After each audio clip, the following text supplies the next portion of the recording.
more than stimulate your central nervous system in a certain way. And it's a subjective experience. Everybody experiences it differently. That's cool. Just be in the moment.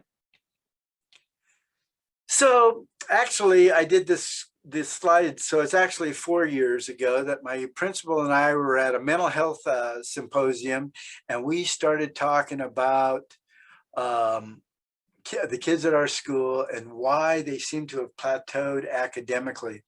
And then the keynote speaker was this psychiatrist, and he was saying, he showed us this page out of the Journal of the American Medical Association, and it said that unless we start curing and helping kids emotionally, we're never going to get them to go very far in the classroom. They're going to plateau.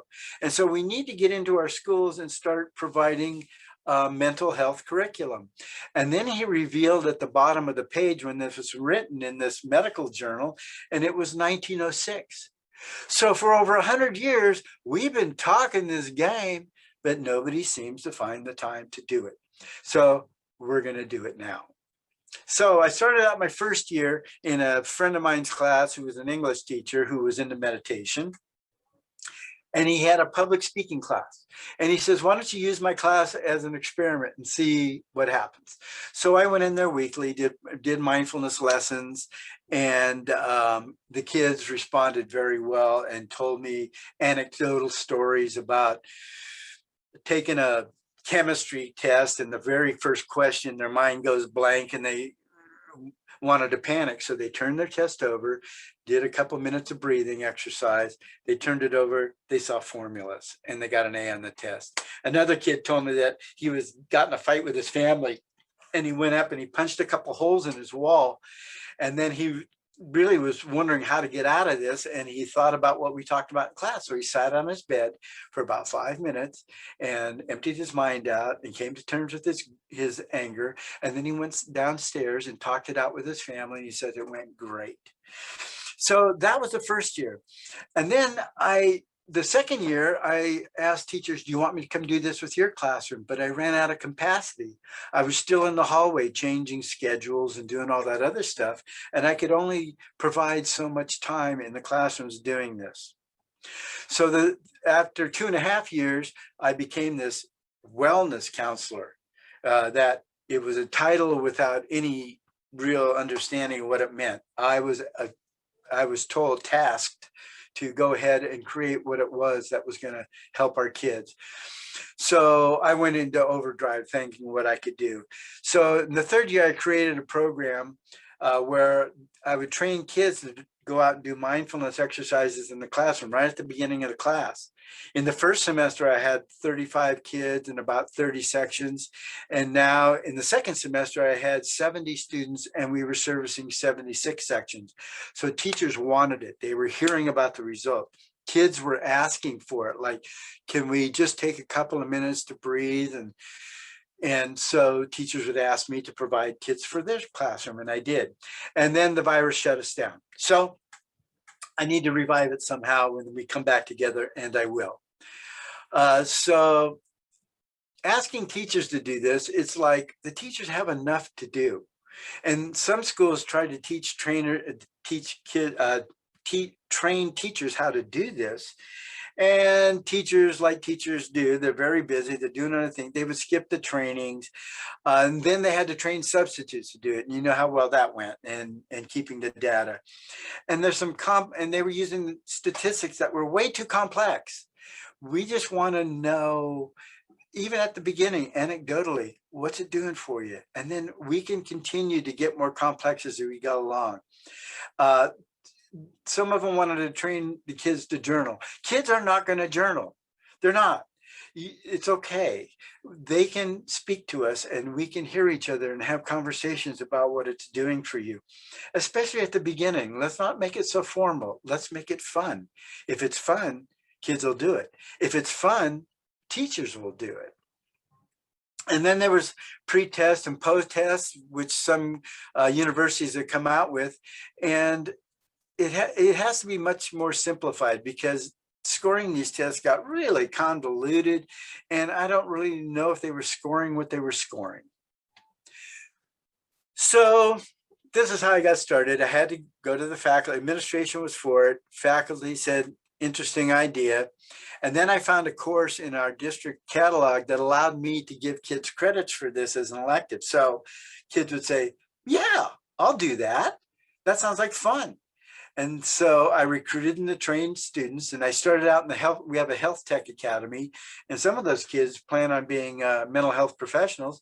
So those are the first kids I recruited. And then I started recruiting 11th and 12th graders because I could issue them credits for this. I wrote a training manual and taught them the foundations of mindfulness.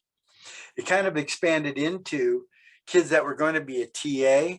They thought, I'll do this because in a 90-minute period, they would be out doing mindfulness exercises for the first 15 or 20 minutes. It gave them an opportunity to come back to the Career Center, and I had a lot of AP students that were doing homework.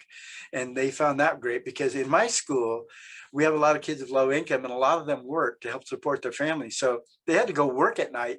So giving them a little time during the day to do homework as well as provide a service to the kids, they were all for that.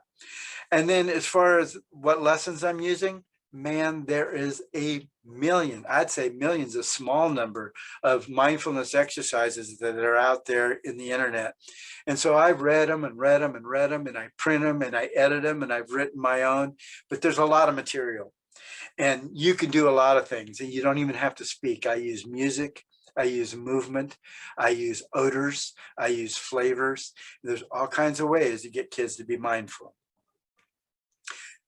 The day-to-day logistics, you'll see on the left-hand side, say for period 1, I had a list of all the kids who were in my class.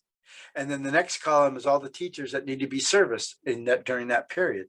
So they would come in, and this is behind a little plastic thing. So they would take a grease pencil and put their initials by the teacher that they were going to go service. And they'd go out as teams, usually 2 of them. And they'd go out, and once all the teachers were serviced, then they would come back and do their homework or other things, which I will explain later. The classroom, that's the wellness center at our school, which I kind of took over. It used to be kind of a storage area, and there was a ping pong table in there and a bunch of old clothes and rusty shovels and stuff like that. So I took all that junk out, and I got the Health Tech Academy to buy me some furniture, and that's where we do our training. And that's where a lot of kids do their homework. And it's kind of a cool space for group work and so forth like that. And then I had these posters made, which I gave out to all the teachers to put somewhere in their classroom about the benefits of meditation. Then I use this CAM and this MAS are a couple of ways to measure whether this mindfulness is working for them. The pretest, I would ask them these 3 questions, and then I would ask them, is it easy for me to concentrate on what I'm doing? Can I tolerate emotional pain? And there was a Likert scale. They could go from 0 to 5 or 1 to 5 and keep an idea of where they're at. This information was strictly for them. I would keep them. And then after a 12-week session of getting mindfulness in the classroom, I'd give it to them again and see if they're moving in a direction or if they want to discuss that. Even if it's getting worse, I still want to know, so that we can talk about that. Then I'd go in and do a little dog and pony show. When a teacher would want this, I'd go in and I'd talk a little bit about the brain science and a little bit about the research and the CDC study and who else is doing it. So I'd put some names up there like Kendrick Lamar and LeBron James. They meditate every day, and they tell, I've seen them in a video, and I'll show them the video of how it affects them and helps them concentrate. And one of them is the 7th game of the NBA Finals, and LeBron James is sitting on the bench, and he's breathing with his eyes closed. And what he was doing is focusing in on what he needed to do in that moment, not what he's done to become a superstar, and not what he's going to do by spending all those millions and millions of dollars, but what he's going to do in the next 8-minute period. He's going to be on the floor, and how he's going to flow out there. That's what meditation is for. So, and then I kind of teach them how to do it. Get comfortable, be quiet, close your eyes. And if you don't want to participate, that is cool as well. Just don't steal it from the kids who do. And I found that the kids that were kind of wary and didn't want to at first ended up being the biggest devotees at the end. Results.